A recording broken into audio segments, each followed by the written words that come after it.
இயேசு கிறிஸ்து வெளிப்படும் போது, இயேசு கிறிஸ்து நம்முடைய வாழ்க்கையில நம்முடைய அறைகளை கட்டும்படியாக, நம்முடைய காரியங்களை செயல்படுத்தும்படியாக, நம்முடைய சூழ்நிலை நிமித்தம் நாம் இந்த காரியத்தின் வழியாக போறலாம். இந்த காரியத்தில் நாம் போனோம் என்றால் நம்முடைய அறைகள், நம்முடைய தேவைகள் சந்திக்கப்படும், நம்முடைய எதிர்பார்ப்புகள் சந்திக்கப்படும் என்று நாம் ஒரு காரியத்தில் போய் கொண்டிருப்போம், ஒரு காரியத்தில் நாம் நடந்து கொண்டிருப்போம்.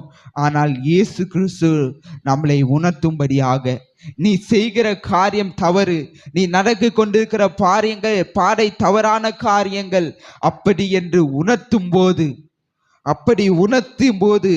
இந்த இடத்துல அங்க மிகவும் அழகாக போட்டிருக்கிறது. இயேசு கிறிஸ்துவானவர் வெளிப்படும் போது, அவர் எப்பொழுது வெளிப்படுவார் நம்முடைய வாழ்க்கையில?